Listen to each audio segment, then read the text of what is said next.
Coba bangkit berdiri lagi, bangkit berdiri lagi. Ya, saya mau tes semangatnya. Selamat pagi. Apa kabar? Iya itu ya, itu baru benar. Oke, plus lagi buat kita semua ya. Oke, silakan duduk teman-teman. Silakan duduk. Ya, perkenalkan nama saya Peter. Ya, saya dipanggilnya PDL. Bukan Panindaci Live loh ya, beda ya. Peter David Lingga ya. Teman-teman saya besar di daerah Glodok. Ada yang satu daerah sama saya di sini? Satu daerah sama saya itu cuma satu di sini, siapa? Ingat gak? Kok Andi Irawan ya, Ko Acong itu idola saya. Cuman nasibnya rada dikit berbeda, dia lebih sukses ya, lebih kaya ya. Jadi saya pengen belajar sama dia. Saya speaker di sini tuh sebenarnya supaya diundang ke rumah barunya dia, teman-teman. Jadi ini modus ya, teman-teman ya. Oke, nah teman-teman, saya besar di daerah Glodok ya, saya dibesarkan oleh, ini udah nyala. Bentar ya, saya gaptek. Orang Glodok gaptek biasanya. Ini kumaha ya?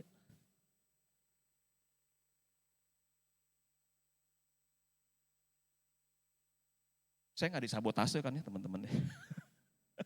Oke, thank you Bu. Oke, saya dibesarkan sama nenek saya ya. Sejak umur 6 tahun saya broken home teman-teman ya. Adik saya lahirnya kurang normal, buta, Down syndrome, IQ-nya 0. Jadi ibu saya bawa adik saya pulang ke rumah orang tuanya. Ayah dan ibu berpisah, saya tinggal sama nenek saya. Jadi nenek saya yang hidupin saya dari umur 6 tahun sampai saya kuliah. Boleh plus yang meriah buat nenek saya ya teman-teman ya. Nah, jadi dari umur 6 tahun tuh saya kurang kasih sayang ibu katanya. Jadi tumbuhnya sebagai anak yang introvert. Bukan pervert ya, beda dikit ya. Introvert dan pervert beda dikit. Oh ngerti loh, akhirnya ada yang ketawa ya, seneng banget ada yang ketawa ya. Oke, nah jadi dari umur 6 tahun sampai kuliah, saya ya apa-apa tuh serba pemalu, takut, apa-apa tuh serba, apa-apa bilangnya nggak bisa dulu deh. Nggak pedean orangnya gitu ya. Nah sampai akhirnya pas masuk kuliah ya, saya kuliah di Untar. Saya sekolahnya di Ricci, tuh dulu tetangganya SMA Negeri 2 ya, Koirison ternyata di sana. Dulu sekolahnya saya bantai main basket ya. Bohong, kita yang dibantai sama sekolahnya dia. Nah, sampai kuliah itu nggak punya teman-teman. Sampai akhirnya oma saya lihat saya nih. Ini anak kok kurus, krempeng, kayaknya mukanya lesu-lesu, nggak happy gitu ya. Dia langsung ngomong sama saya one day di tahun 2003 waktu saya semester terakhir. Fit, lu kan tahun depan udah lulus kuliah, nanti bakal kerja loh. Udahlah lu enjoy life aja deh kata nenek saya. Lu enjoy life, selama oma masih hidup gue yang hidupin lu setahun ini. Jadi hidup saya cuman setahun ya waktu itu ya. Nah akhirnya saya memutuskan, oke lah saya memutuskan main-main aja deh di daerah Glodok itu ya sama teman-teman saya. Jadi kerjaan saya tiap hari hanya main. Pergi kuliah pagi jam 7 sampai jam 4 sore, jam 4 sore pulang kuliah, main basket di lapangan basket, lalu pulang ke rumah, mereka semua bubar dan jam 7 malamnya ngumpul lagi di rumah saya. Kita ada ritual main Winning Eleven, ya PlayStation. Tahu kan Winning Eleven ya? Tahu ya? Oh ada tua ya berarti ya. Nah selesai main tuh sampai jam setengah 12, jam 12, besokannya tuh berulang. Setiap hari enjoy life. Sampai akhirnya teman-teman yang ini nih, yang Ricci ya, anak-anak Ricci ini mereka kan terpelajar. Ya kalau saya di Glodok, enjoy life hidupnya. Di Glodok itu hidupnya tuh pace-nya lambat teman-teman. Hidup mengalir aja, pokoknya yang penting happy, dibawa enjoy. Tapi kalau yang anak Ricci ini bukan dari Glodok, mereka dari luar Glodok. Ya karena di sini nggak ada orang Glodok, jadi saya bebas ngomongin tentang Glodok gitu ya. Nah yang anak-anak Ricci ini, mereka kuliah 3,5 tahun udah selesai. Mereka magang, mereka kerja, mereka punya pacar, itu yang bikin saya sampai terpukul. Ya, seorang lihat tuh, ganteng kan, gondrong gini kan. Pernah audisi Meteor Garden juga loh dulu ya. Cuman saya tolak, nggak mau saya. Ya, nah akhirnya mereka udah hampir lulus, saya masih enjoy life aja gitu loh. Nah sampai satu ketika, oke lah gue pengen berubah hidup deh. Caranya gimana? Punya pacar, bener gak? Biar lebih semangat. Ternyata nggak ada yang mau juga teman-teman. Nggak ada yang mau juga. Salah satunya mereka bilang sama saya tuh mereka pengen punya cowok yang berpikiran dewasa, maju. Cewek-cewek ya, setuju gak? Kalau mau punya cowok, nolaknya bilangnya apa? Aduh gue pengennya cowok yang berpikiran maju, dewasa, bener gak? Kalau bisa udah kerja, bener gak? Kan bukan saya banget, saya cuman main-main doang. Nah pulang dari rumah dia, saya gak putus asa. Saya punya satu sifat bagus dari dulu yaitu saya suka introspeksi. Saya suka refleksi, bukan refleksi mijit ya, refleksi diri, refleksi diri. Saya suka introspeksi, wah gue ternyata butuh improve nih. Akhirnya pulang dari sana, habis ditolak saya jadi semangat. Akhirnya saya mikir, saya bisa apa ya? Nah, saya teringatlah, saya ternyata lulusan grade piano Royal School of Music grade 7. Ada yang tahu nggak? Anggap aja tahu, itu keren banget, percayalah sama saya ya. Itu keren banget ya. Guru piano saya itu udah suruh saya ngajar dari SMP 3. Cuman karena saya join basket, saya lupa sama dunia musik saya. Ngeles piano tuh cuman buang-buang waktu memenuhi keinginan nenek saya. Udah dibayarin harus ngeles. Guru piano saya pengennya berhentiin saya. Tapi karena dia kenal sama nenek saya, dia gak enak hati mau berhentiin saya.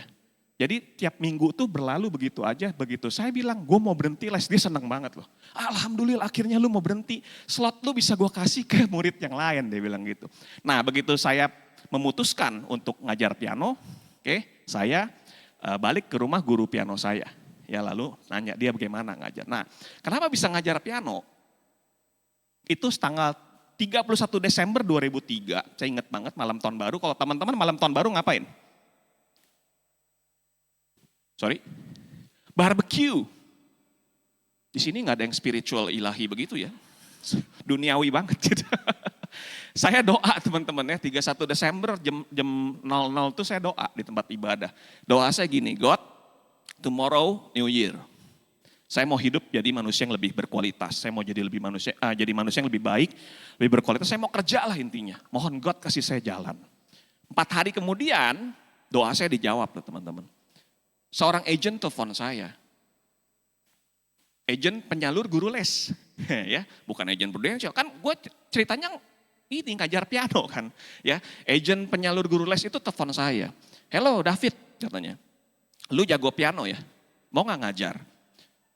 Saya kan introvert, bukan pervert ya, sekali lagi bukan pervert, introvert. Saya introvert kan, udah aduh duluan, nanti beginilah, nanti begitulah ya kan. Akhirnya saya tolak dia. Nah dia juga ada training di kantor agensinya dia HO. Lu dibayar 200.000 sebulan di tahun itu ya, di masa itu ya. Ngajarnya seminggu sekali ngajar 1 jam. Apa gak enak Fit buat anak-anak muda kayak kita. Terus saya keinget akan doa saya. Wah, gue doa minta apa? Jalan. Ini jalan. Akhirnya kali itu saya bilang, oke lah, gue mau deh. Bulan depan kan ngajarnya, enak aja bulan depan. 3 hari lagi lu ngajar, matilah, ya kan? Tapi karena saya udah bilang iya, akhirnya saya oke mengajar. Begitu tutup telepon, sama kayak sekarang nih, gemeteran, dengkul gemeteran, ya kan, vertigo, mules gitu ya, grogi, tegang ya. Udah kepikir tuh banyak macam, nanti muridnya lebih pinter dari gua gak, nanti orang tuanya galak gak, ya kan. Akhirnya hari yang ditunggu-tunggu tiba, saya mulai ngajar piano. Ternyata muridnya gak lebih pinter dari saya. Bagaimana mungkin anak umur 7 tahun lebih jago dari lulusan grade 7 kan tadi kan, ya kan. Terus orang tua muridnya juga nggak galak, baik gitu loh. Nah dari situlah saya menyimpulkan kita sebagai manusia sering dimanipulasi sama pikiran kita. Nah untuk itu maka sebagai pemilik pikiran kita yang harus mengontrol pikiran kita, jangan mau kita dibikin takut sama pikiran kita. Nah dari situlah saya akhirnya mulai mengajar piano, everyday ya, dari mulut ke mulut saya direferensikan, murid saya ada 28 akhirnya teman-teman. Dari yang cuma 1 sampai 28. Jadi seminggu 28 rumah, kayak sales saya, door to door ke rumah murid piano, ya kan. Nah dari situlah baru dapat pacar akhirnya, ya dapat pacar. Karena cewek maunya yang udah bekerja, berpikiran maju, dewasa, kalau bisa ya begitu-begitu ya. Akhirnya saya kembali ke cewek tadi, ke teman saya tadi. Saya bilang, gue udah kerja loh sekarang, gue udah ngajar piano. Tapi dia tetap gak mau teman-teman. Dia tetap gak mau, dia tetap nolak, antinya memang dia gak suka sama saya.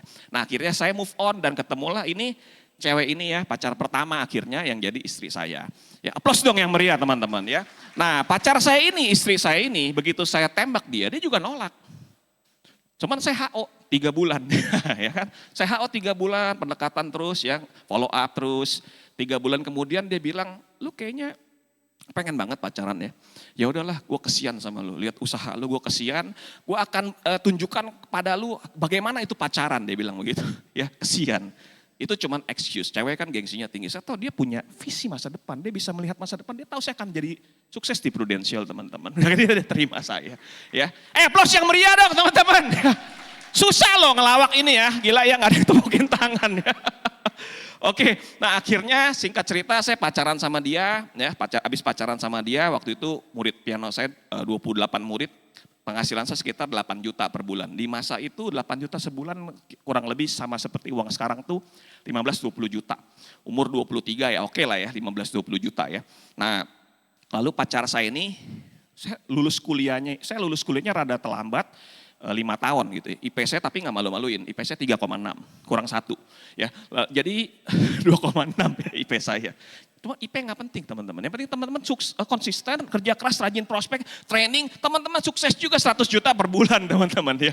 Oke, aplaus yang meriah teman-teman ya, oke thank you. Ya thank you. Ko Erison mana? Susah loh kok ini, gue ngelawaknya setengah mati. Susah loh ya. Oke, nah teman-teman sampai mana tadi ceritanya jadi ya, lupa saya.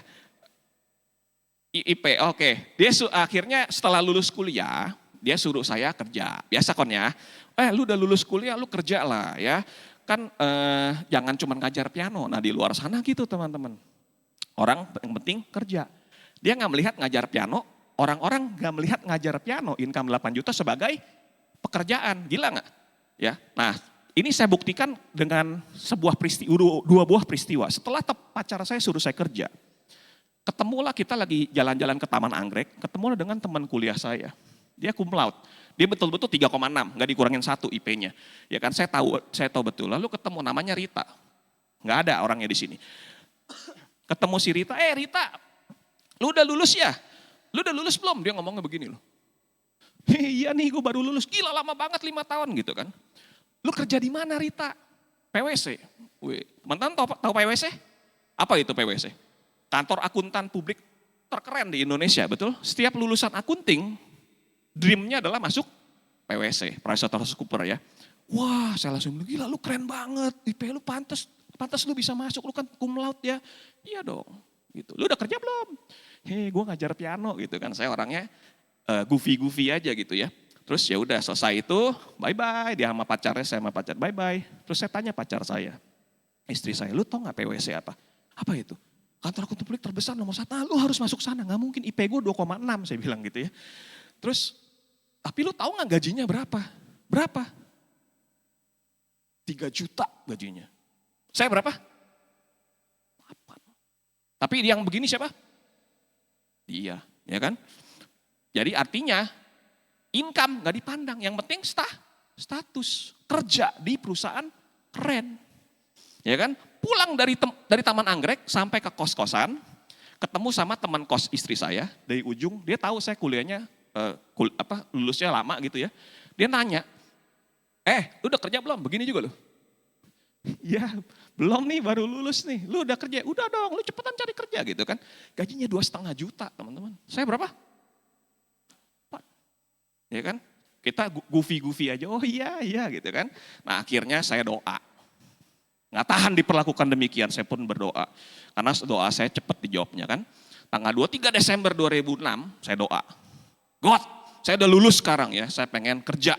God kasih saya jalan lagi. Seperti ngajar piano kemarin, you tunjukkan the way, I'll do it gitu kan. 3 hari kemudian doa saya dijawab. Doa saya dulu dijawab cepet loh, 3-4 hari pasti dijawab. Sekarang semingguan lah kurang lebih dijawabnya ya. Soalnya lalu lintas macet teman-teman ya. Sampai mana tadi gue cerita ya? Doa ya. 3 hari kemudian doa saya dijawab. Agent telepon saya lagi. Banyak banget agent yang telepon. Kali ini agent Prudential, bener ya. Nah leader saya nih Indra Wijaya. Aplaus dong buat leader saya ya. Leader saya telepon. Aplaus yang meriah teman-teman. Aplaus yang meriah. Yes begitu. Gitu.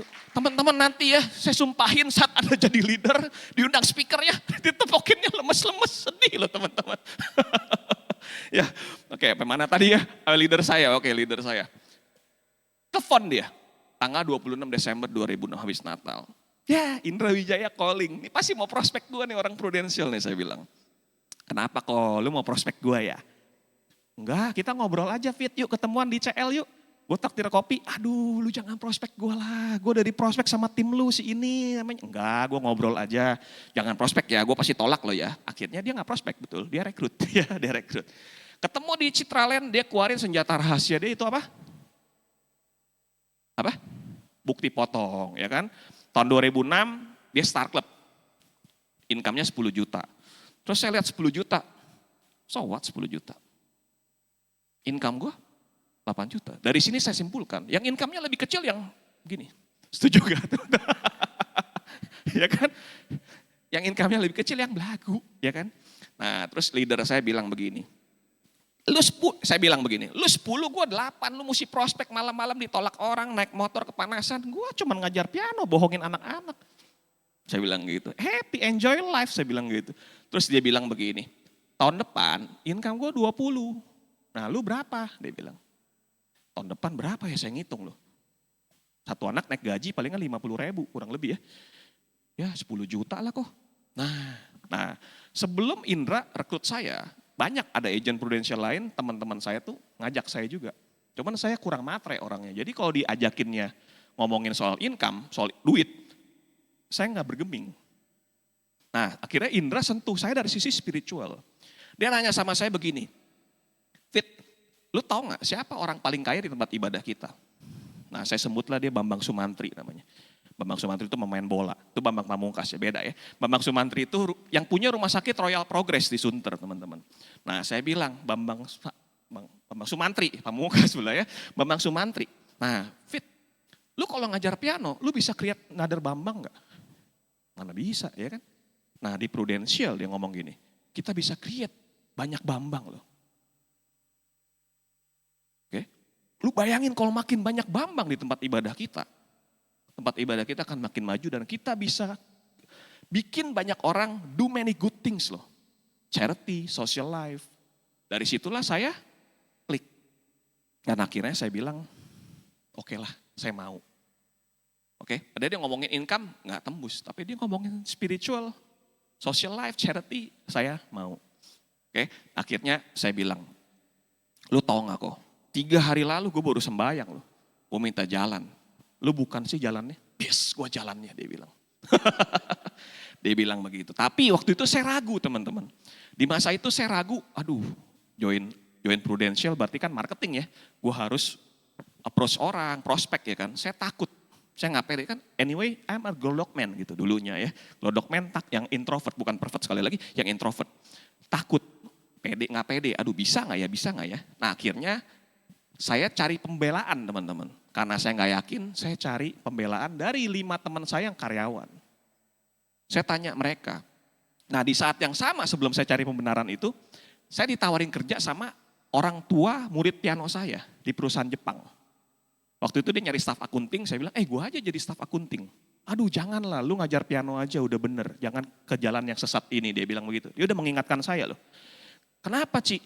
Gajinya cuma 2 juta, dia bilang. Nah saya bilang, bukan masalah income, kan saya orangnya nggak matre kan. Karena ngajar piano itu, waktu saya nggak produktif, nggak full. Kadang saya ngajar jam 11 siang, ngajar lagi bisa jam 3 siang, ngajar lagi jam 5 sore gitu ya. Jadi waktunya tuh banyak bolongnya. Dan kita tinggal di daerah Glodok kan, banyak tempat indah-indah di situ kan. Akhirnya jadi kurang produktif gitu teman-teman. Ya, nyasar kemana-mana ke Lokasari, nanti nonton maksudnya, nonton sinema, jangan mikir yang aneh-aneh, yang ketawa-tawa tuh saya tahu pikiran Anda semua ya. Nah akhirnya saya mempertimbangkan tuh, wah kerja di kantor enak juga nih, dari pagi sampai sore gue bisa di kantor dan sorenya mulai ngajar. Saya pengen produktif teman-teman, saya pekerja keras. Lalu saya carilah pembenaran 5 orang teman, saya pilihin 5 orang itu yang karyawan.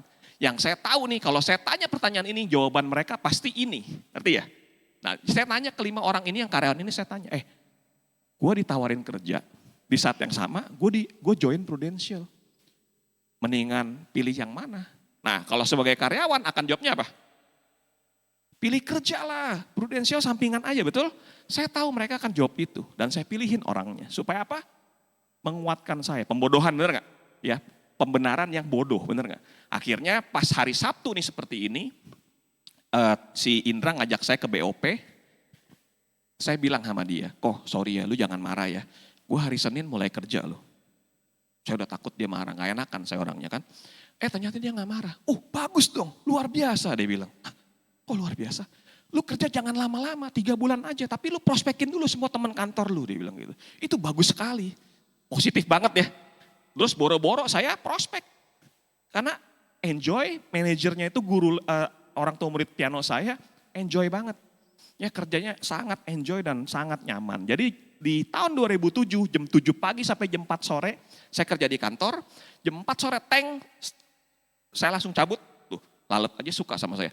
Jam 4 sore saya langsung cabut, setengah 5 mulai mengajar sampai jam 9, jam 10 malam. Every day, Senin sampai Jumat. Sabtunya jam 8 pagi saya ngajarnya di Cideng, rumah saya di Glodok. Jam 8 pagi ke Cideng, dari Cideng ke Interkon, dari Interkon ke Kemayoran ke Kelapa Gading balik lagi ke rumah, ada 2 murid di rumah, ya jadi selesai itu udah jam 8 pagi sampai jam setengah 7 malam hari Sabtu. Nggak ada pacaran, pacar saya nggak mengenal pacaran. Yang penting masa depan dia bilang, future, sampai muncrat maaf ya, sampai future, yang penting kita menikah dia bilang gitu.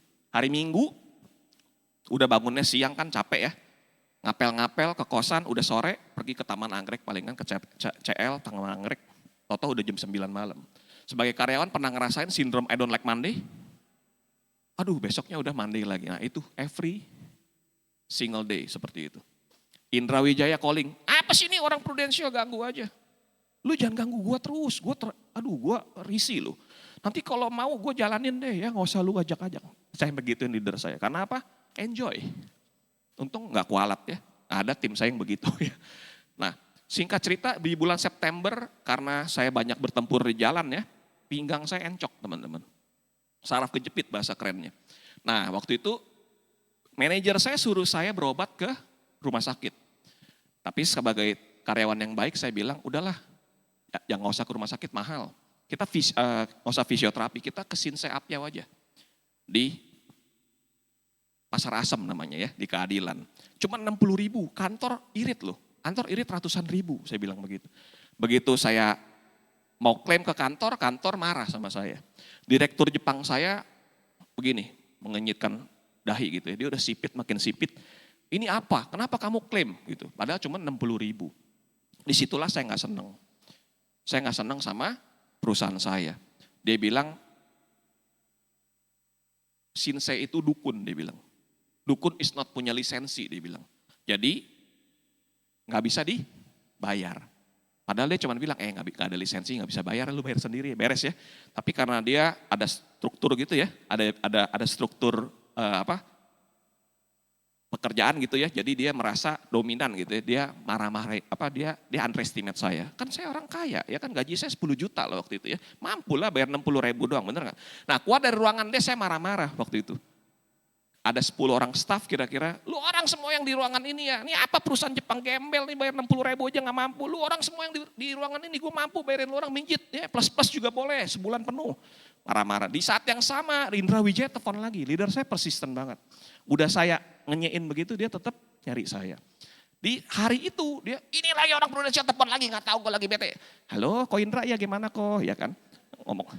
Dia ngajakin saya ngopi lagi di bulan September. Fit, yuk ngopi lagi yuk.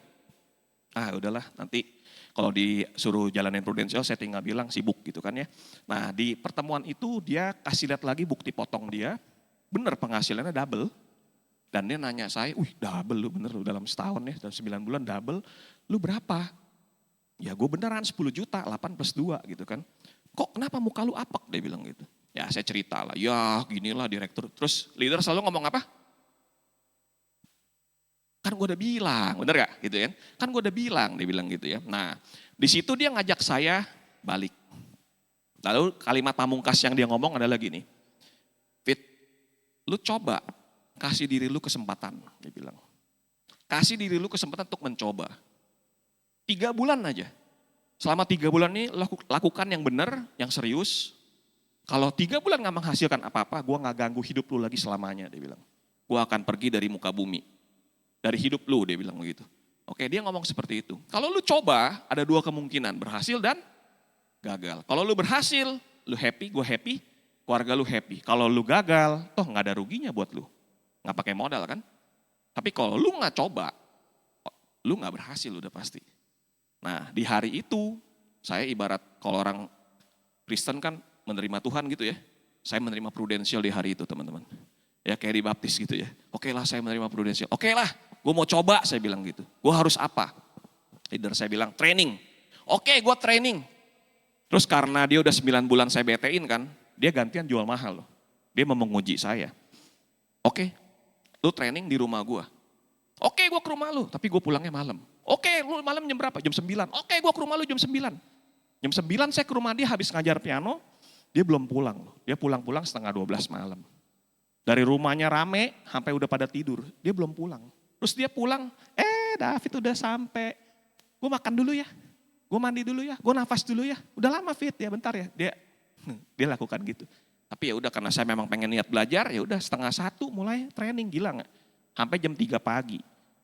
Dia rumahnya di Jelambar, melewati jembatan angke itu, ya kan? Dulu belum marak begal.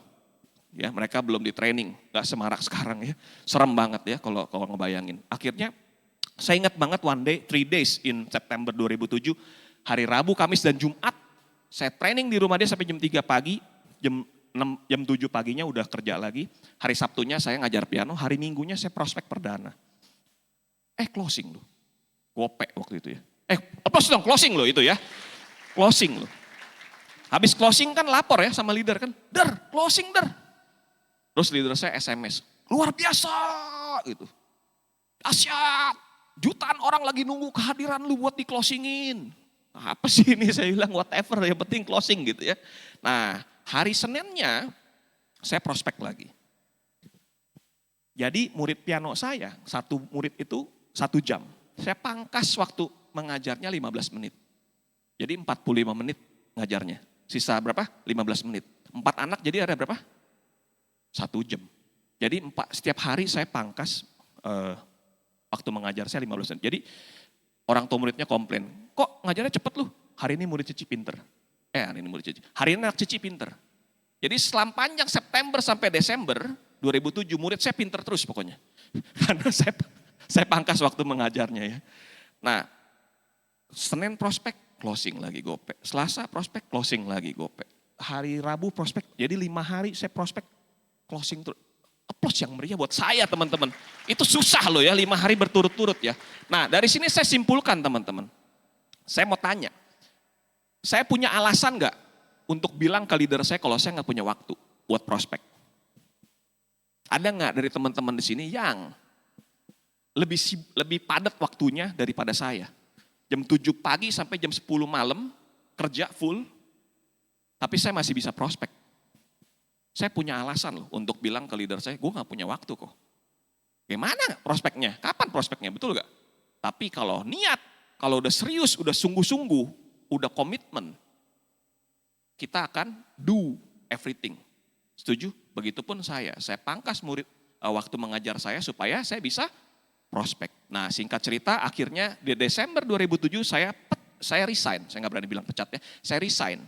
Dari kantor perusahaan Jepang. Kantor Jepang saya masih berulah. Oke, kamu mau resign, nggak apa-apa. Surat resign kamu saya kirim dulu ke Jepang. Nanti direktur di Jepang, presiden direktur Jepang yang memutuskan apakah kamu boleh resign atau enggak. Gila nggak? Ya terserah lu mister. Pokoknya gue Januari udah resign, saya bilang gitu. Oh, jangan begitulah. Tadi cuma bercanda, duduk dulu gitu ya. Akhirnya tetap saya resign. Nah, saya berhentiin murid piano saya dari 28 jadi 23. Dari 28 saya berhentiin 23, sisa 5. Jadi Senin, Selasa, Rabu, Kamis, Jumat itu 1 hari 1 untuk biaya hidup saya. Dan saya mulai full heart jalanin Prudentials. 2 bulan prospek, API saya 100 juta waktu itu.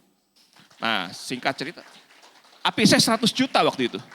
API saya 100 juta waktu itu. Susah loh ini. This is the hardest audience ya. API saya 100 juta. API saya 100 juta BEP, gaji kantor ya kan. Nah singkat cerita saya di 2008 tuh Desember saya promote jadi unit manager ya. Teman-teman jadi AAB. Nah ini ini engkong leader saya ya itu Ko Herianto. Bersyukur di Prudential nggak bertumbuh hanya dari sisi finansial tapi juga karakter ya.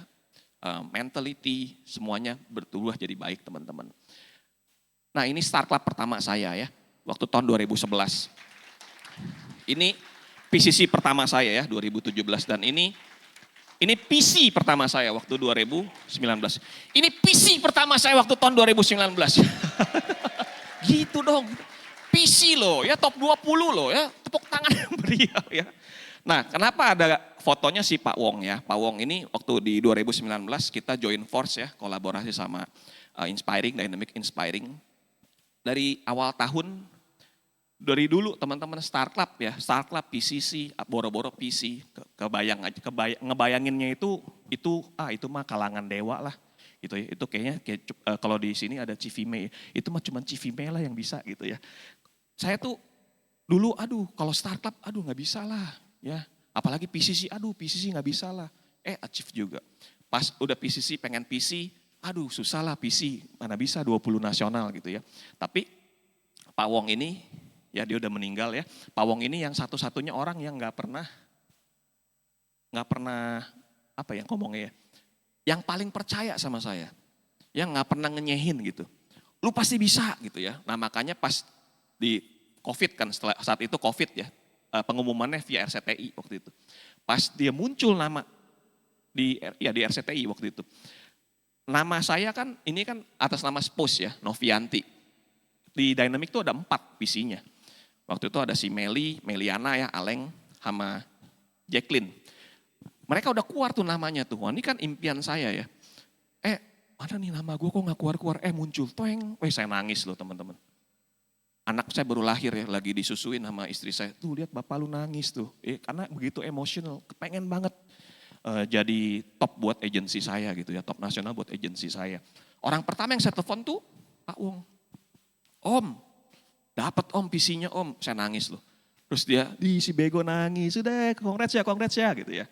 Ya karena apa, saya thank you sama dia. Dia yang encourage saya dedicate PC saya buat dia teman-teman. Applause buat Pak Wong ya. Ya, demikian sharing saya selesai. Ya, ada pertanyaan teman-teman. Ya, materi saya baru mulai. Hari ini saya bawain materi ya, unleash the superpower within you. Jadi kita semua tuh punya superpower. Cuman kita belum keluarin aja. Nah hari ini saya pengen sharing supaya teman-teman bisa boost di 10 bulan 2026 ini. Semuanya yang hadir di sini promosi, semua yang hadir di sini capai production club, leaders club ya, semuanya ya teman-teman ya. Nanti cuman ya kalau udah jadi top jangan lupa saya. Ya, nanti tepokin saya ya, tepokin saya. Permintaan 1, tepokin tangan gitu ya. Nah teman-teman, 2025 hasilnya mau apapun ya, udah 2 bulan lewat, mau hasilnya apapun lupain. Ya, saya punya prinsip forget your past, lupain semuanya. Maafin diri kita. Ya, kalau kita belum achieve, maafkan diri Anda dan kita mulai kembali. Oke? Nah, saya punya abang nih. Abang saya hobinya jemuran, ya, makanya hitam dia ya. Nah, ini abang saya waktu kalah di final NBA. Dia waktu itu ke Amerika, dia main di NBA. Si Kobe Bryant ini kalah di final NBA tahun 2008. Lawannya Boston Celtics. Boston Celtics itu musuh bebuyutannya LA Lakers. Oke?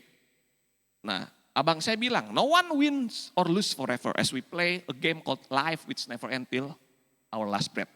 Jadi selama kita masih hidup, kita nggak pernah kalah teman-teman. So yang perlu kita lakukan adalah bounce back.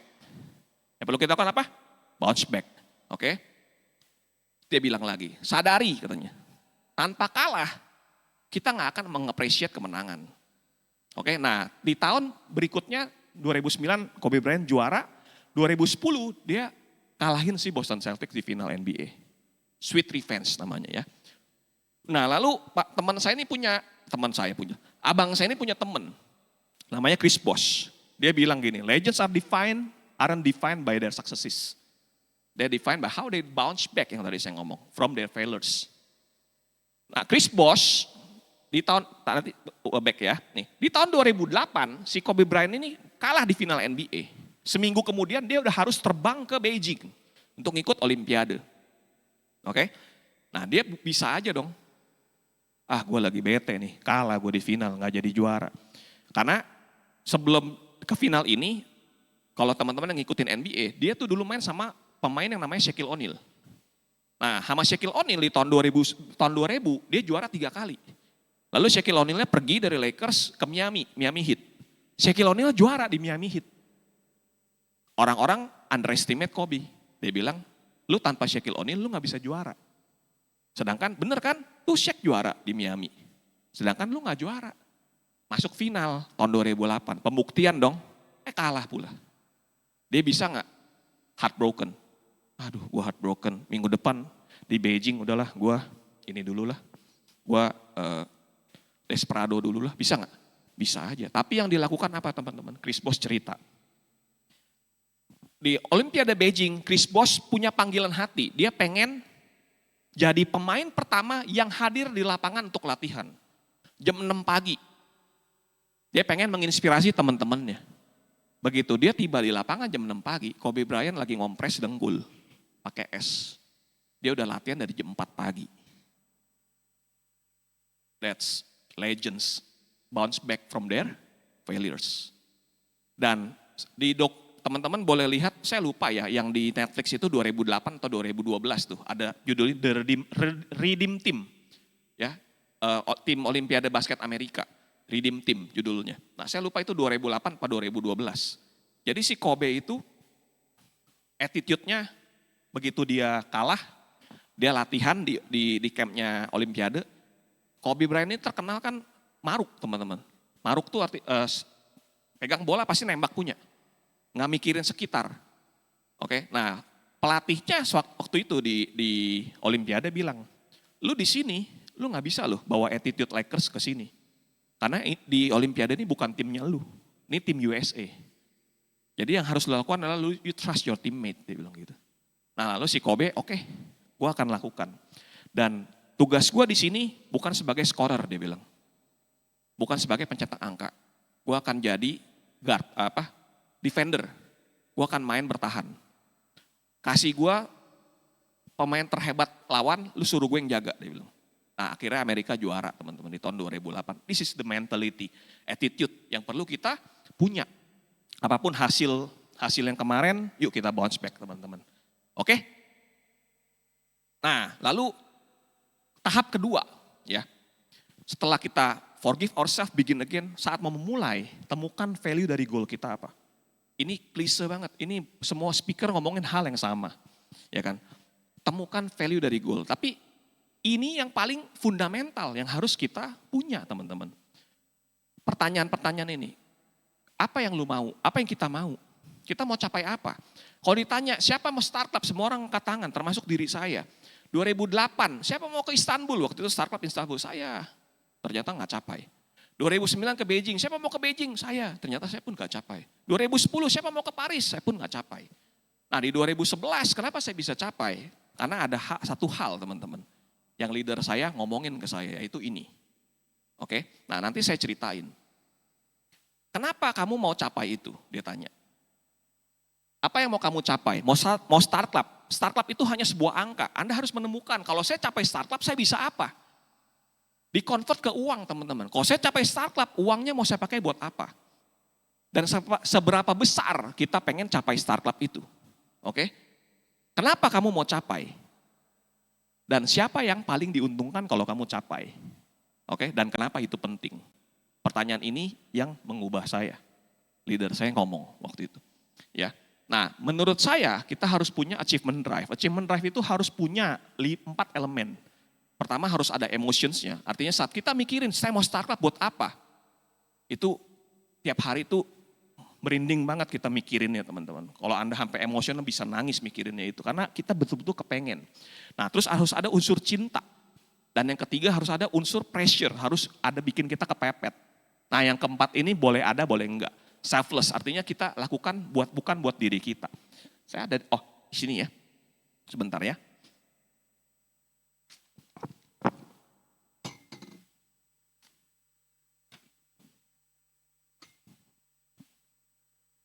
Nah waktu tahun 2011 teman-teman ya, hal yang bikin saya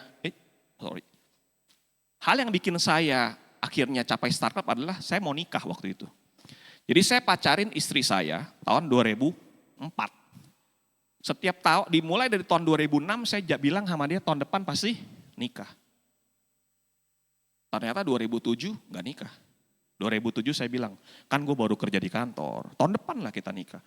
2008 nggak nikah juga. Terus saya bilangnya apa? Kan gue baru join Prudential, ke lembah kesuksesan, jurang kemakmuran, kekayaan ini kita pasti nikah tahun depan. 2009 nggak nikah juga. Kan gue masih belajar, baru promote SUM, baru promote UM gitu ya. 2010 kita pasti nikah. Ternyata nggak nikah juga. Akhirnya di Oktober 2010, dia bilang sama saya, jadi lu mau nikah gak? Ya mau lah, iya kan. Nggak apa-apa, serius. Ngomongnya baik-baik, nggak apa-apa. Kalau nggak mau nikah, kita udahan. Kan gue makin tua men, dia bilang gitu. Nanti gue makin keriput, nggak ada yang mau. Ya kan, lu mah makin glowing, dia bilang gitu. Nah, nggak apa-apa kalau nggak mau nikah, ya udah kita bubar. Ya, gue cari yang baru, lu cari yang baru. Lu lama-lama juga nggak apa-apa, dia bilang gitu. Ya mau lah. Nah kalau mau nikah, besok kita ke pameran wedding. Dia bilang begitu. Di mana? Di JCC. Ya udah, pergi deh besok deh. Saya nggak nyangka besok ke pameran wedding langsung nikah teman-teman. Jadi ke pameran wedding biasa kita cari apa dulu? Kalau teman-teman ingat. Bridal. Sebelum bridal ada lagi kok yang lebih penting. Gedung, ya kan? Nah lalu kita pergi ke tempat pertama cari gedung. Di tahun 2011, 2010, 2011 itu ada gedung yang legendary namanya Lexus di Mega Glodok Kemayoran. Dulu legendary ya, legendary, wah itu keren banget dulunya gitu. Dan Lexus gue tahu nih gitu kan. Akhirnya pacar saya bilang, mau gak? Mau apa? Lu mau nikah gak? Iya, ya mau. Kok mau tanda tangan, tanda jadi. Hah, sekarang? Ya lu mau kapan dia bilang gitu kan, kata lu mau nikah. Gue tanda tangan. Saya tanda tangan akhirnya, oh my God gue nikah gitu kan akhirnya. Tanda tangan loh. Oke, nah waktu itu gedungnya harganya 120 juta teman-teman. Gedungnya only di tahun 2010 ya, 2010-2011. Dia bisa cicil setahun. Berarti berapa?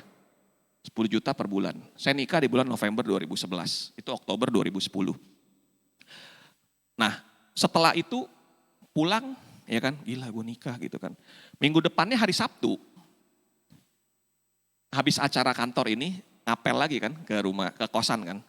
Terus pacar saya bilang gini, Good, lu seperti serius mau nikahin gue. Pertanyaan gue selanjutnya, kita mau tinggal di mana? Gue sih nggak mau loh di Glodok loh, sorry ya, gue sih nggak mau nyampur ya. Hah? Terus gimana? Di Casa Jardin lagi bangun klaster baru, dia bilang. Ada klaster yang baru. Yuk kita pergi ke sana. Saya pikir ya udahlah lihat-lihat doang kan. Ya udah, pergi akhirnya lihat. Pilih, ini kayaknya oke yang di sini nih. Maksudnya apa? Ya udah, lu mau nikah kan dia bilang. Tanda jadi.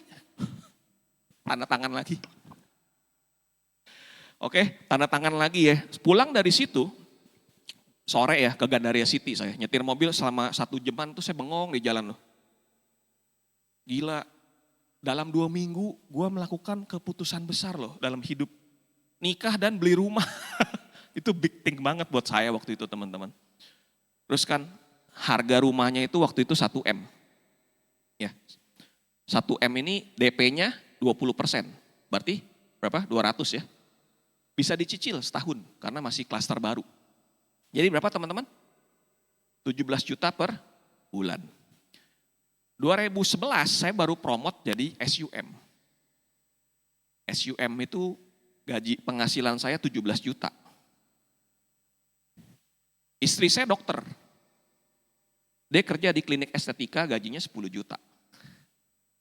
Berarti berapa?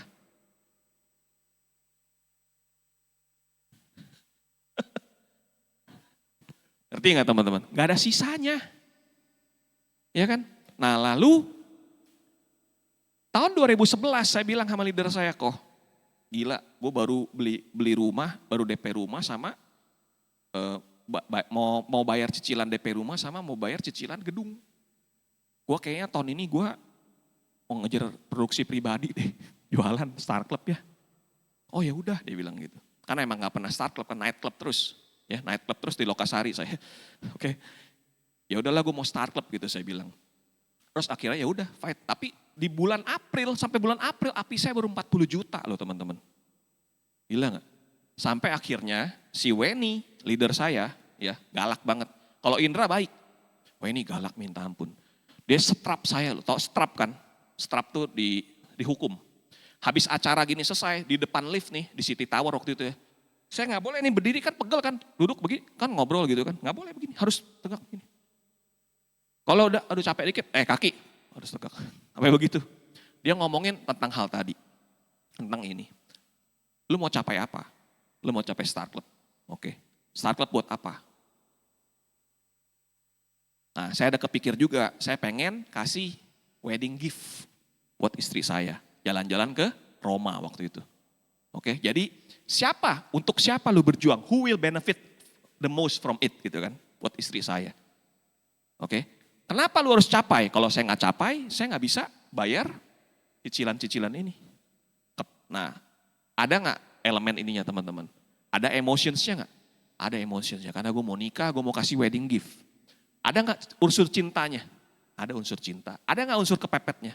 Ada unsur kepepetnya. Nah, inilah yang menjadi bahan bakar kita saat kita prospek bertempur di lapangan. Oke, kalau nggak ada elemen ini, saat kita prospek kita ditolak, kita akan gampang nyerah, teman-teman. Nah, saya ceritain lagi satu kisah. Waktu berjalan begitu cepat ya, saya nggak disabotase kan ini ya. Kayak perasaan masih 1,5 jam, tinggal segini waktunya ya. Saya cerita satu kisah di Dynamic waktu itu ada seorang sebut aja namanya Mawar. Ya. Si Mawar ini, one day hari Sabtu saya jadi MC. Dia top agent, seperti biasa top agent maju kan, sharing kan. Terus dia jalan tertati-tati. Oke. Terus saya jadi MC, biasa dong ngomong, coba dong cerita gimana lu closing. Terus dia nangis tiba-tiba. Sebenarnya bukan case ini yang mau saya ceritain kok. Tapi ada satu, di masa seminggu Senin sampai Jumat itu ada satu peristiwa yang bikin saya ternyuh, terharu, bikin dia terinspirasi lah gitu ya ceritanya ya. Apa ceritain? Dia kasih lihat luka deh, bekas jatuh.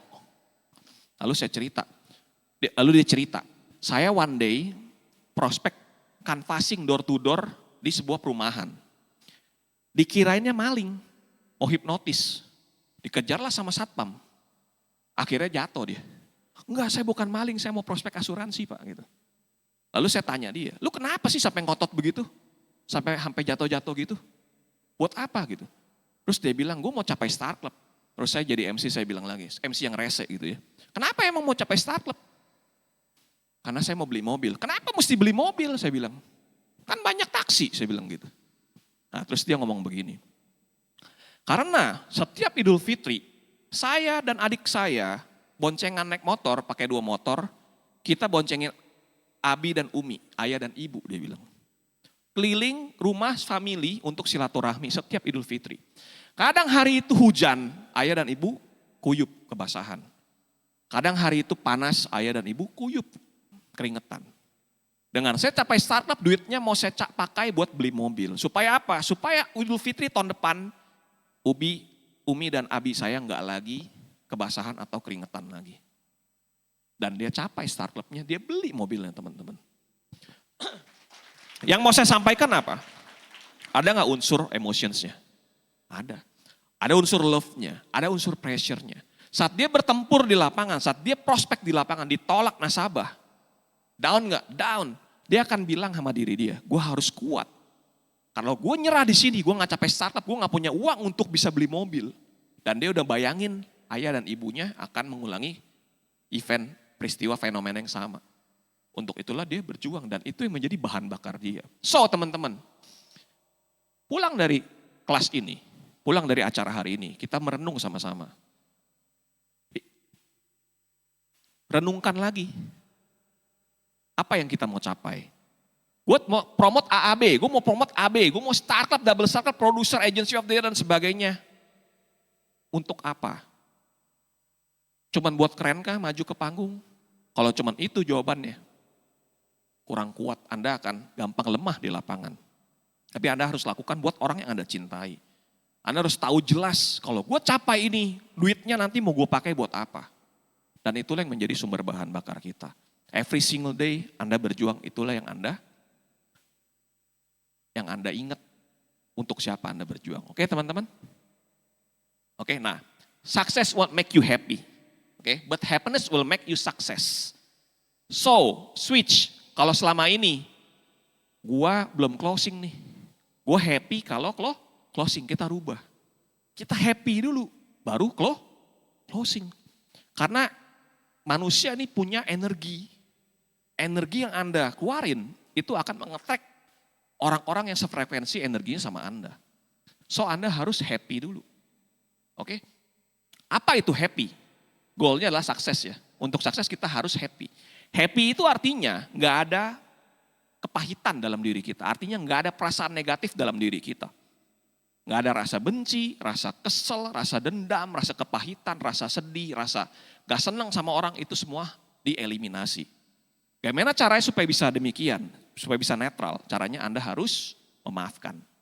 Memaafkan siapa? Memaafkan orang yang membenci Anda, memaafkan orang-orang yang Anda benci, dan memaafkan diri Anda buat kekurangan-kekurangan yang pernah Anda lakukan. This is the most poin paling penting dalam perjuangan saya, teman-teman. Saat saya apply ini, entah mengapa, saya pikirin siapa, ya bersyukur berkat Tuhan luar biasa, ada diketemukan teman-teman. Setelah energinya positif, setelah nggak ada rasa-rasa negatif, setelah saya memaafkan banyak orang, saya merasa damai dan saya lebih banyak dipertemukan sama orang-orang baik. Anda percaya nggak sama hal itu? Oke, nah apa indikator memaafkan? Misalnya saya benci sama bapak, Pak namanya siapa Pak? Harry. Soalnya bapak dari tadi liatin saya kayak nggak seneng gitu. Bercanda ya, bercanda.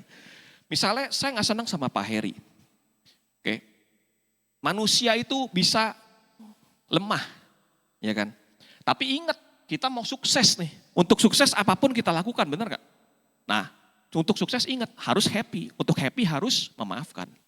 Ingat, ada yang gue benci gak ya? Mungkin itu yang bikin energi gue jadi teredam gitu loh. Untuk itu kita harus unleash. Nah, saya doain Pak Heri every single day.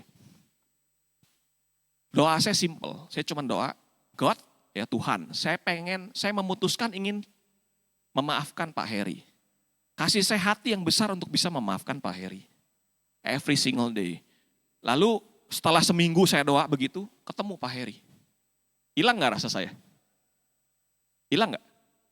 Ada lah, emang saya nabi. Ada, lihat Heri lagi. Kesel masih kan. Tapi ingat, saya mau sukses. Introspeksi lagi. Gue masih ada rasa gak seneng loh lihat Heri loh. Artinya saya belum memaafkan. Ngapain? Doa lagi. God kasih saya hati yang lebih besar untuk bisa memaafkan Pak Heri. Every single day. Sampai akhirnya kita ketemu nih. Saya gak kepengen untuk menghindar. Saya gak ada rasa apapun selain netral, tawar. Nah itulah indikator Anda udah memaafkan. Gak perlu, Pak kita damai ya Pak ya. Sorry loh kemarin saya gak ini. Gak perlu. Gak perlu Anda berinteraksi teman-teman. Tapi pastikan gak ada lagi rasa benci dendam tersebut. Itulah indikator Anda udah memaafkan.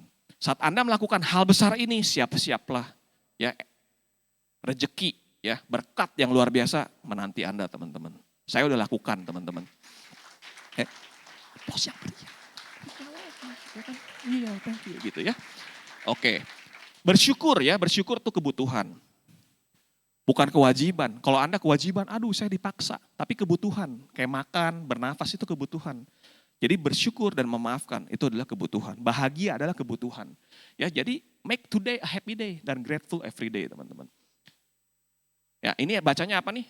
Orang-orang Cina coba. Lita, betul. Lita itu artinya altruism. Memberi kebaikan buat orang lain. Oke, jadi fokus kita saat kita ketemu nasabah, apa yang bisa kita berikan buat mereka. Bukan melulu berikan produk, berikan manfaat asuransi, bukan. Tapi fokus dulu, gue bisa kasih apa ya. Bisa membantu apa dalam hidup dia ya. Fokusnya itu dulu. Nah saat Anda lakukan sesuatu, do it without expect anything in return teman-teman. Karena energi Anda bisa dirasakan oleh orang lain. Oke? Have courage, ini kata mamanya Cinderella. Dulu saya pernah pacaran sama mamanya Cinderella tuh. Dia bilang have courage and be kind, dia bilang gitu ya. Nah lalu, kalau dulu orang bilang the more you give, the more you get. Itu pamrih menurut saya. So kita ganti. Hari ini saya banyak ganti. Ya, banyak switching. Quotes ya. Menurut saya, the more you give, the more you be happy. Saat Anda melakukan hal baik, Anda akan feel good. Anda akan merasa, gila, gue happy loh udah bantu dia. Tapi dia itu lupa, jangan ingetin gue tadi bantu dia. Karena begitu Anda ingat, energinya udah ngaco lagi frekuensinya teman-teman. Oke, karena good things happen to good people. Oke, kita nonton dulu ya. Pak boleh nonton video yang judulnya Unsung Hero, Pak. Ini video lama. Itu Koko Andi ya.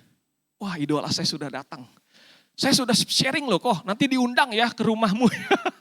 Oke, kita nonton Unsung Hero ya, video lama dan semoga teman-teman recall kembali.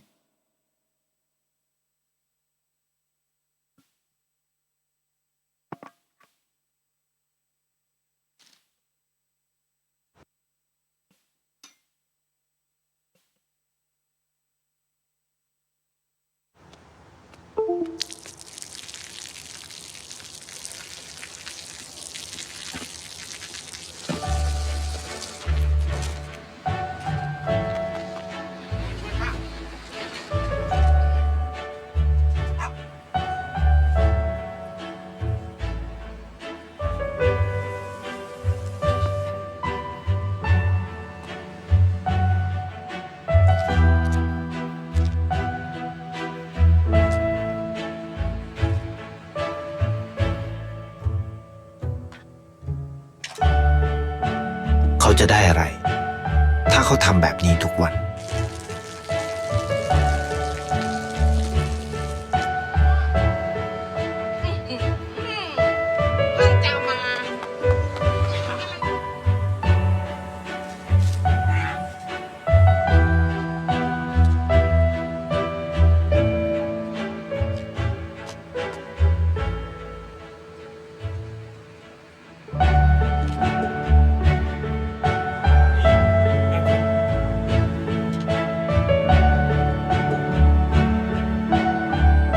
เขาจะไม่ได้อะไรเลย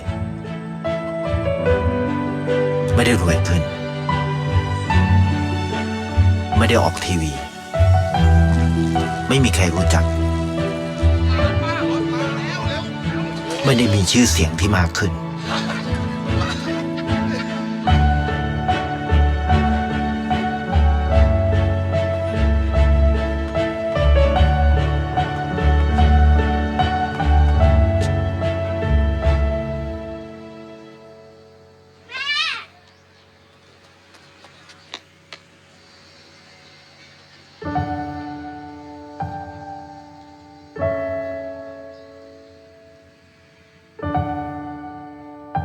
เพราะสิ่งที่เขาได้คือได้แค่ความรู้สึก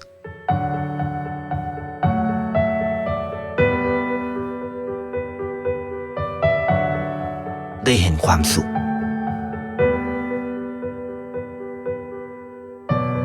ได้เข้าใจ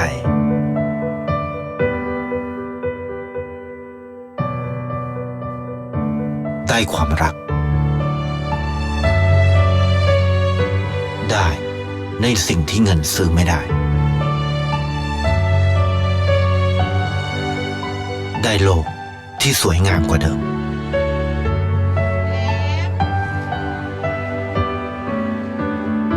ในชีวิตคุณอะไรคือสิ่งที่คุณต้องการมากที่สุด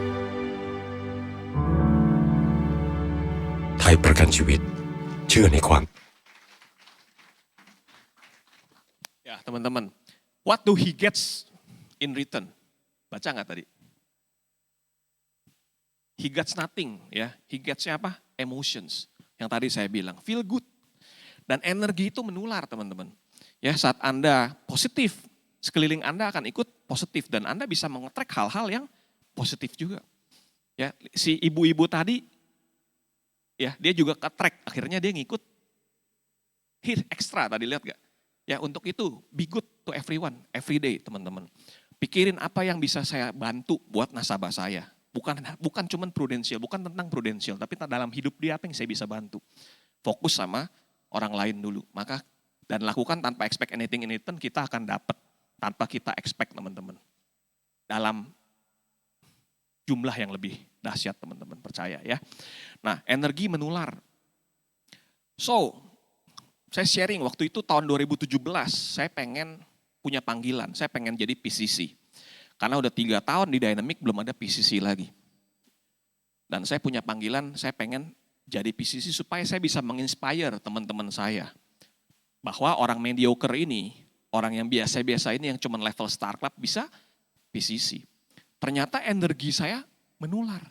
Di tahun tersebut ada 6 orang yang PCC teman-teman. Oke, nah saya lakukan hal-hal ini yang tadi. Pak, saya disabotase Pak. Back Pak, back. Saya lakukan hal-hal ini teman-teman. Ya, saya pengen sukses. Sorry. Ya, saya pengen sukses, saya memaafkan.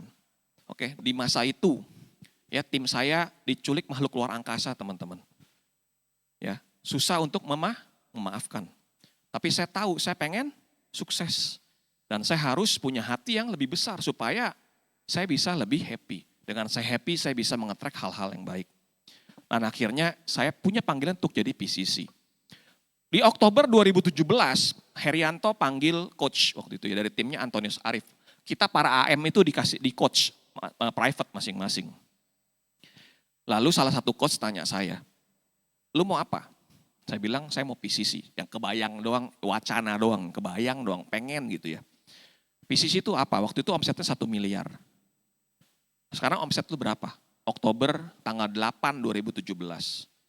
Omset saya 300 juta. Dia mau ketawa loh coachnya gitu. Gitu ya. Kenapa coach? Enggak keselak dia bilang gitu. Pengen saya tabok dia gitu ya.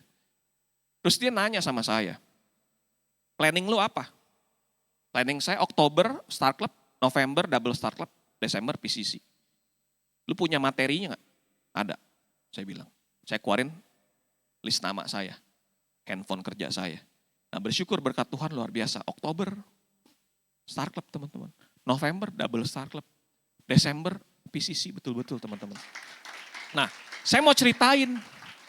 Di Oktober mau capai Star Club. Quite easy waktu itu. Beres Star Club kan. Di November mau ngejar Double Star Club kan. Di waktu itu di minggu tersebut ada 2 hari. Di mana saya udah closing, 1 harinya tuh udah closing 11 juta. 4 dan 7. Oke. Terus saya ada jadwal lagi, itu hari Senin saya closing 4 dan 7 juta. Hari Selasanya saya off, belum ada janji. Hari Rabunya ada closingan 7 case masing-masing 1 juta.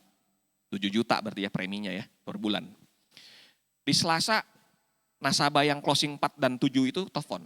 1 orang ya. Fit, yang 7 juta cancel dulu ya. Kok kita bisa turun, nggak usah cancel. Kok atau lu mau gue cancel dua-duanya? Oh iya, oke. Jadi 7 juta, ada gambar 7 juta 7 juta premi per bulan lagi terbang. Saya lagi main PlayStation tuh waktu itu. Saya nggak niat main lagi. Saya langsung keinget, oh besok kan ada closingan 7 juta. Oke, jangan khawatir, 7 juta per bulan besok. Ya masing-masing 1 juta. Besokannya 7-7-nya nggak jadi closing. Ambil sama kompetitor.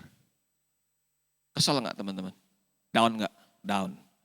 Saya marah waktu itu. Pulang jam 7 malam tuh, pulang. Udahlah nggak usah PCC lah. Gue udah Star Club ini kan, udah jalan-jalan juga. Udah aku mau pulang aja main PlayStation. Ya kan? Telepon anak saya. Video call. Anak saya happy. Saya bilang begini, hey, daddy go home. Terus dia bilang gini, you go home. Why you go home katanya. Maksudnya, kok tumben lu pulang cepat, kenapa gitu. Seneng dia. Tapi karena saya lagi frekuensinya lagi gak baik, saya nangkapnya sebagai, why you go home, kenapa lu pulang? Iya kenapa gue pulang ya?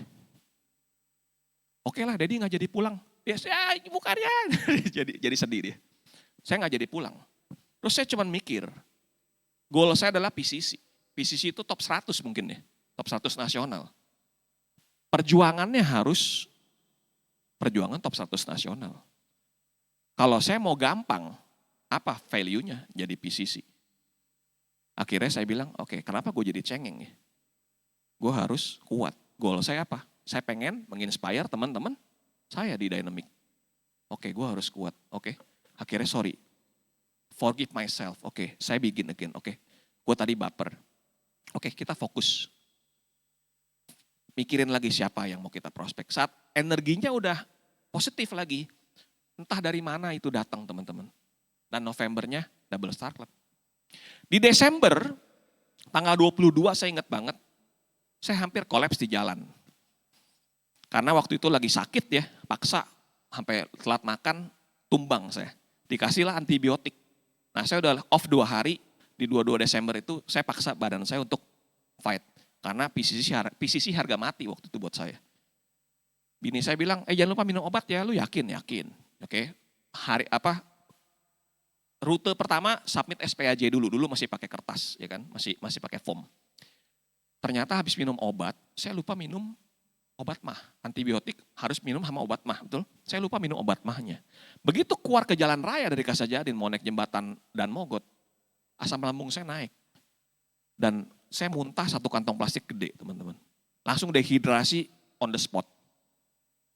Nah itu langsung lemah banget, pandangan mengecil, serem banget. Di otak saya adalah, gue gak boleh pingsan di jalan, kenapa? Nanti dibawa ke rumah sakit. Kalau masuk ke rumah sakit, data medis saya masuk ke Prudential. Kalau saya mau nambah polis jadi susah. Pikirannya kayak gitu.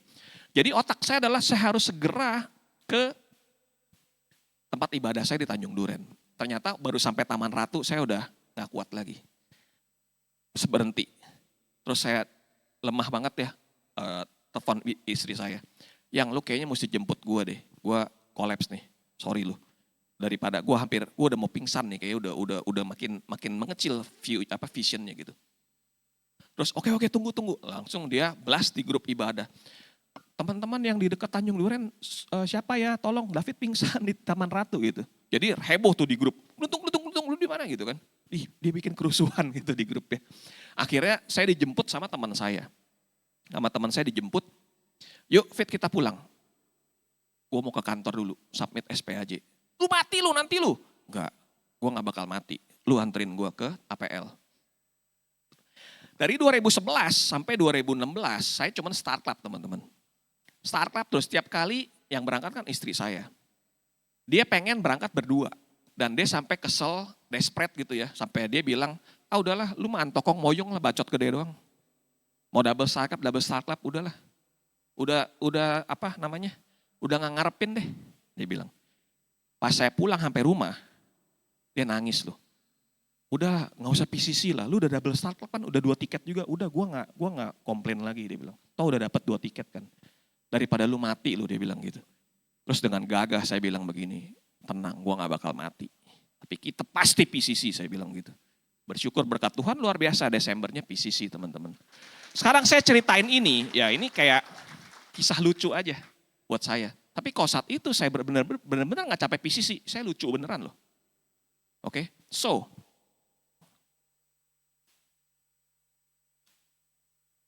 Nah, saat Anda gagal, ya head up in failure, keep your head up in failure. Saat Anda sukses, keep your head down. Saat Anda sukses itu bukan karena kita hebat, itu karena berkat Tuhan luar biasa. Tapi kalau Anda gagal, itu bukan berarti, oh Tuhan belum pengen gue sukses lah. Oh ada rencana yang jauh lebih indah kalau gue belum capai ini sekarang. Bullshit.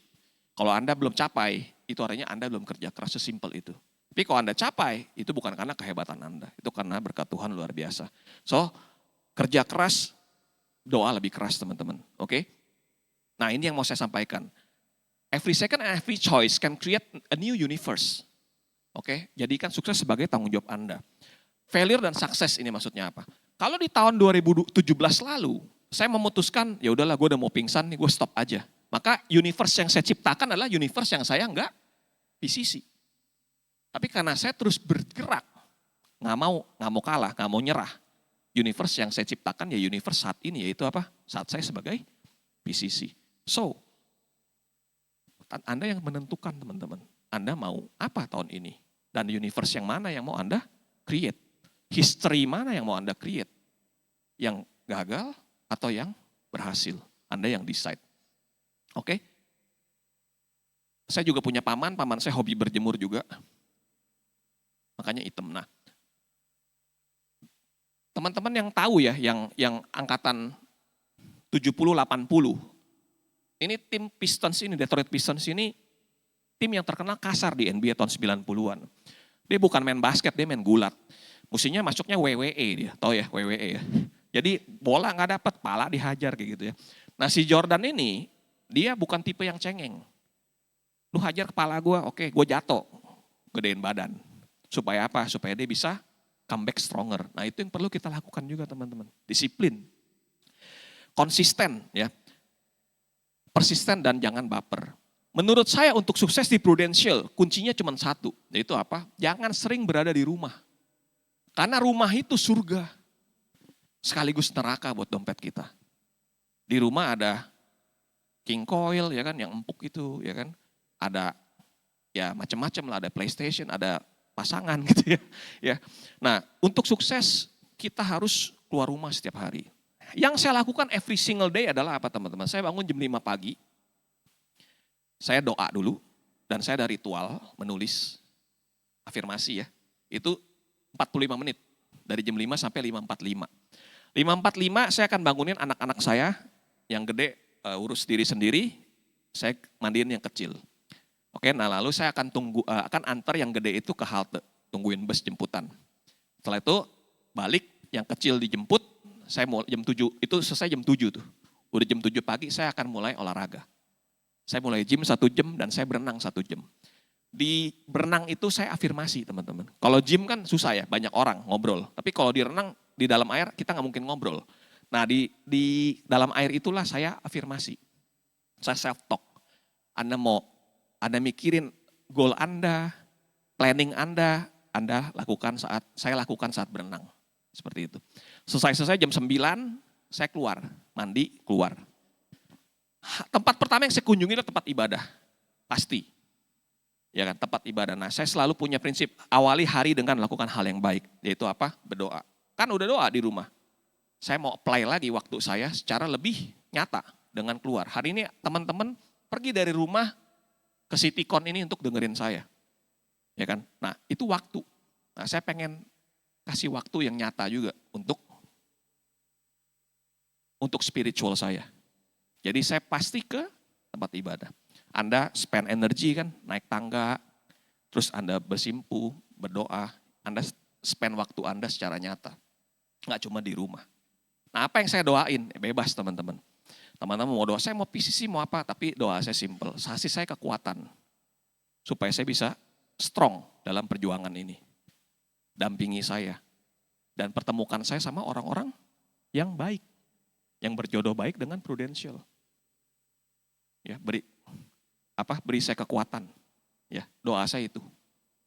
Nah, entah kenapa saat saya lakukan itu, tanpa expect anything in return lagi teman-teman. Kalau Anda expect anything in return, wah kan gue udah doa, kok belum datang sih jawabannya, Anda akan kecewa. Tapi kalau Anda udah lakukan dan Anda belum terjawab doanya, ya udah doa lagi lebih keras. Doa lagi lebih keras, seakan-akan kerja keras Anda itu nggak menghasilkan, doa lagi lebih keras. Jadi work hard, pray harder teman-teman. Nah biasanya saat kita tanpa expect anything in return, begitu kita doa, banyak ilham-ilham.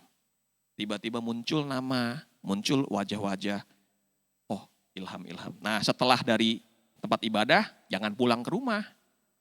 Yang saya lakukan, saya ke kantor pasti. Jadi saya bikin janji pasti di kantor. Di kantor saya listing, saya telepon itu di kantor. Karena apa? Saya lagi membiasakan badan saya ini punya habit. Bahwa di kantor tempat kerja, badan saya lagi bekerja. Anda lakukan selama 2 minggu, habit ini akan terbawa sampai akhir tahun teman-teman. Yang berat adalah langkah pertama. Itu tips dari saya, semoga membantu teman-teman.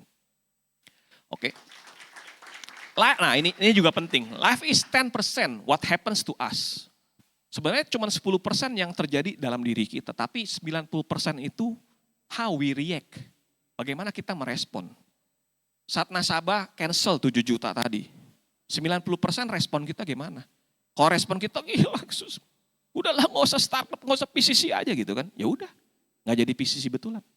Tapi karena kita meresponnya nggak baper, ya udahlah. Memang itu harga yang harus saya bayar untuk menjadi PCC, untuk menjadi AB, untuk menjadi AAB dan apapun goal Anda.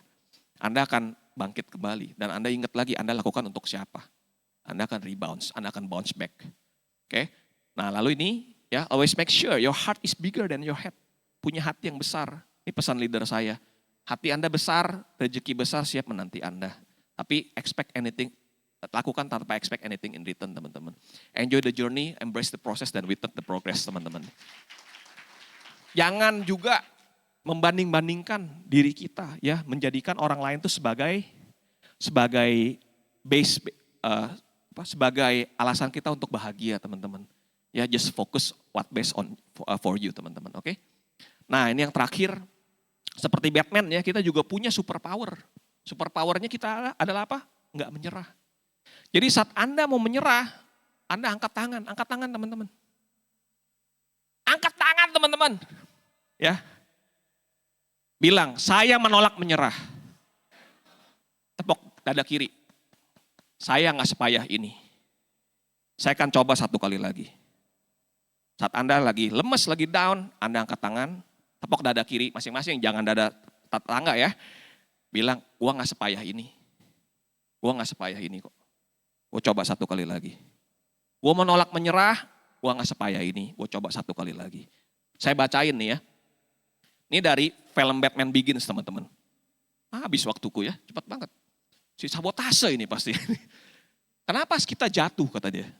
Kata si bapaknya si Bruce Wayne waktu dia masih kecil jatuh ke sumur. Supaya kita bisa belajar bagaimana bangkit. Kalau kita nggak pernah jatuh, kita nggak belajar bagaimana bangkit. Nah lalu si Batman udah babak belur nih. Dia bilang, musuhnya bilang, lu mampus lu Batman hari ini lu gak bisa lolos. Nah Batman bilang, lu tahu gak seberapa sering gue denger itu, dia bilang. Rest in peace Batman, gak bisa kabur lagi lu Batman. Time to die lu Batman, ya kan. Every night over and over and over for so many years, dia bilang. This is the end katanya gitu. Tapi setiap malam tuh, every damn night. Tapi gue masih di sini tuh, dia bilang. Karena apa? Gue punya satu kekuatan, yaitu apa? Gue gak pernah menyerah. Dan ini yang harus kita punya teman-teman. Seperti Kobe Bryant, seperti Batman, seperti saya. Oke. Belum selesai, jangan berhenti. Ya, sebelum kita menang. Artinya, kalau kita nggak berhenti, kita pasti menang. Ya, teman-teman, itu, pas loh ya. Udah kebut banget tadi gitu ya.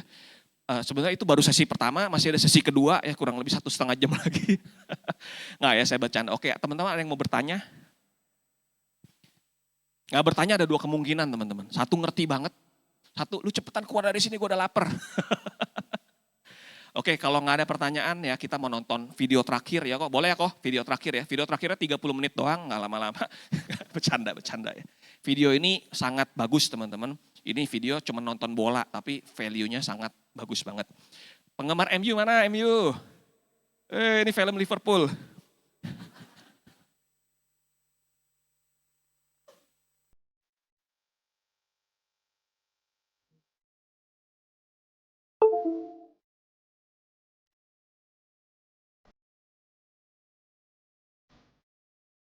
Liverpool start the European Cup 2005.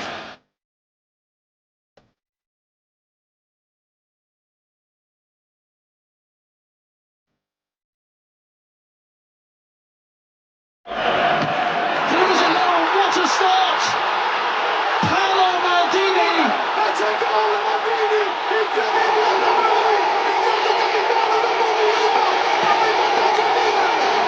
And the land captain strikes first in the first minute.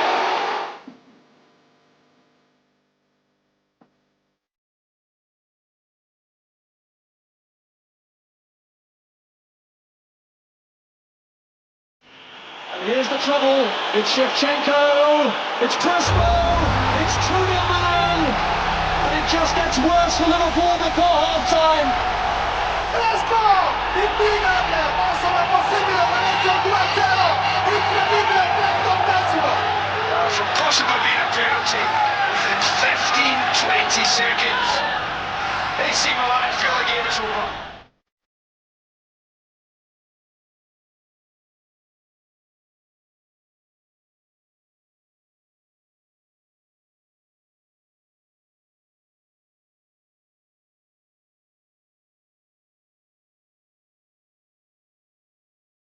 A split again here, another chance for Crespo! Another goal by Crespo!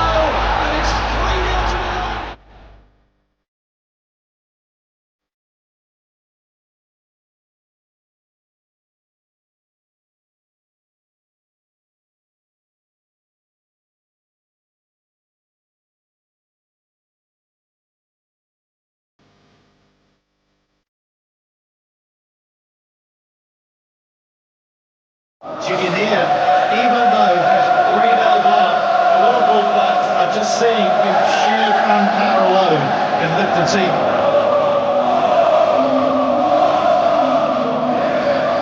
The North Stand started singing "You'll Never Walk Alone." And it's funny, I've never heard it sung like that before, ever. It was almost like, it was like a prayer.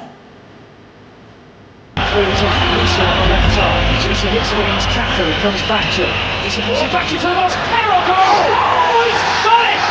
And the captain of Dermot Blow to AC Milan. Let's have a go. Let's try and just give it our best shot. You know, when your captain calls to arms like that, then let's have it. Smash it! Why these girls are fucking move away like that? That was good.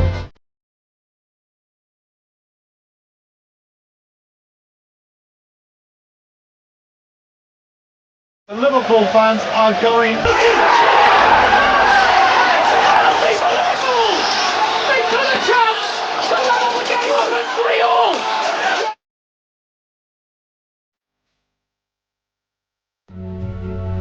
40,000 Liverpool fans inside here hold their breath. Hundreds of thousands hold their breath on Merseyside.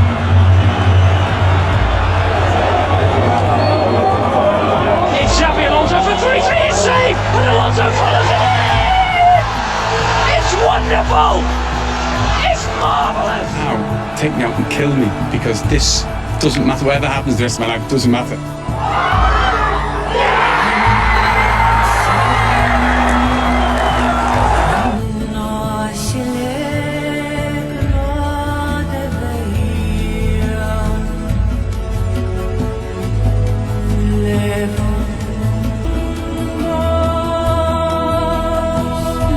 Themselves to try and encourage their team on. There's danger here! Good save! Wonderful double save from Dudek. Andrei Shevchenko misses this with less than 3 minutes to go. You might as well start carving Liverpool's name on this trophy.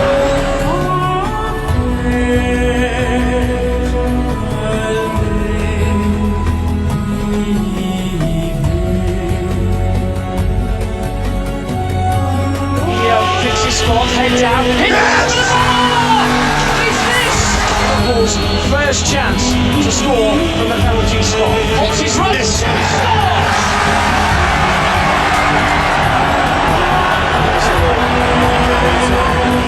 Dudek once again moves along the line. Pirlo against Dudek.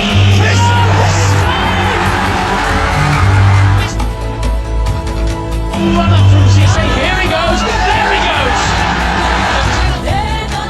John Dahl Thomason. Very short run up. Scores.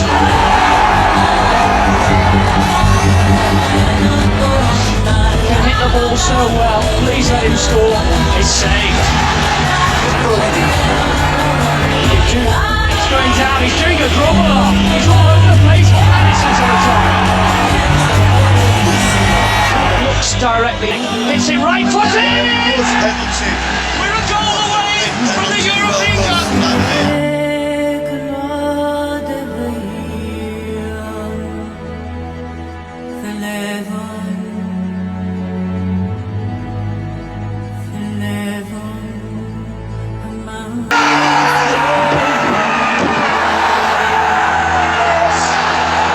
European champions! Jerzy Dudek with the penalty save!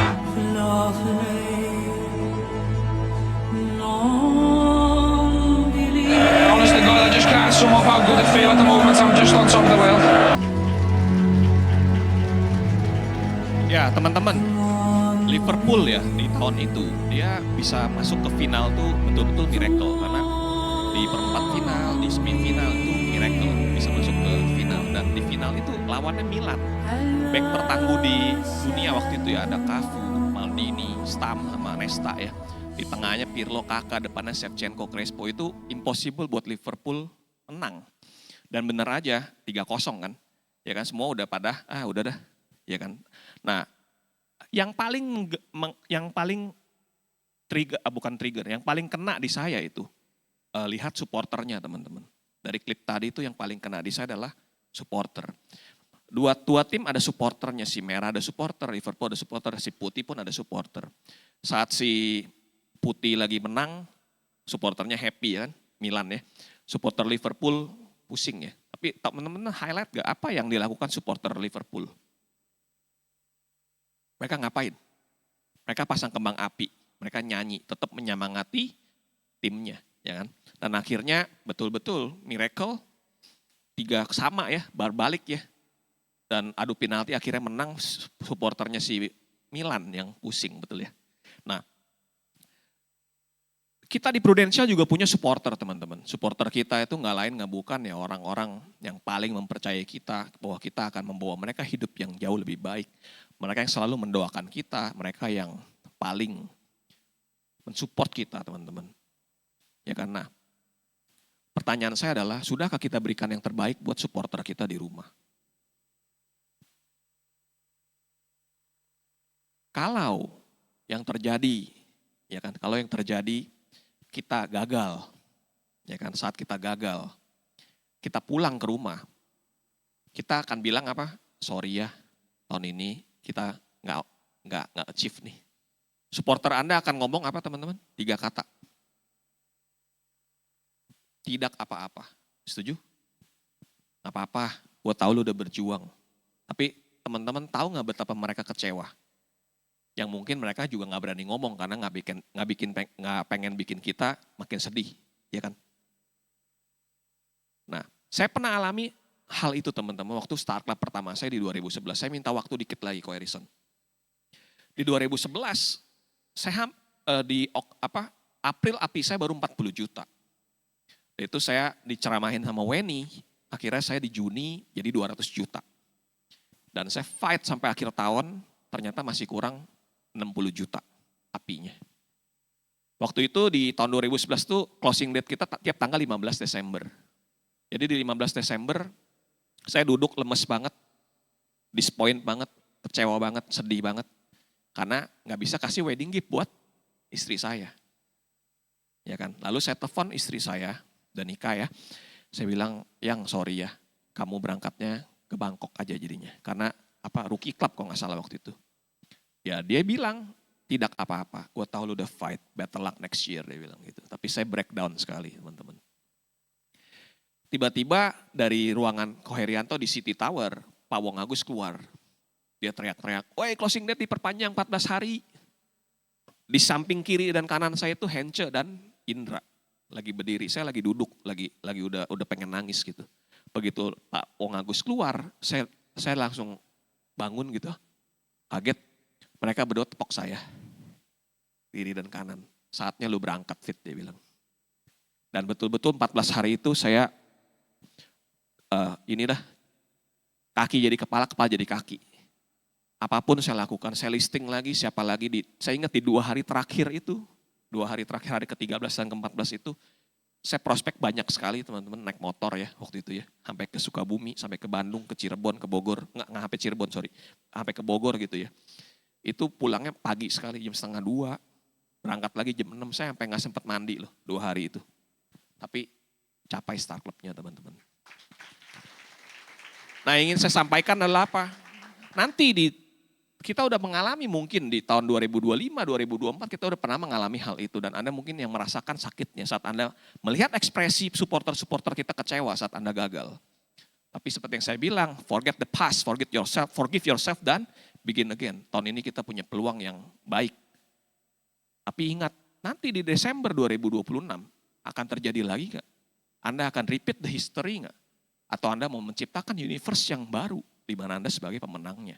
Di mana saat Anda pulang ke rumah, Anda bisa telepon mereka, Anda pandangi mereka, Anda akan bilang, kita capai yang yes, kita capai. Kita akan berangkat ke Madrid, kita akan beli baju bola di sana. Kita akan beli baju Barcelona di Madrid. Just kidding ya. Anything teman-teman. Dan Anda bayangkan ekspresi supporter Anda. Bayangkan. Dan itu yang akan menjadi bahan bakar kita selama 2026 ini. Anda mau sukses, Anda bahagia, Anda memaafkan, Anda do many good things setiap hari, ya, dan Anda never give up. Seizin Tuhan, miracles are possible teman-teman. Ajak saya foto di Madrid nanti. Oke, demikian sharing saya ya, semoga bermanfaat buat kita semua. Thank you, see you di Madrid. Selamat pagi teman-teman. Oke, teman-teman bangkit berdiri, berikan tepuk tangan yang lebih Kita beri meriah applause yang lebih lagi. meriah lagi dan kami juga mau panggilkan Ko Erison untuk mewakili Yes. Enrich Victory memberikan apresiasi kepada speaker kita hari ini.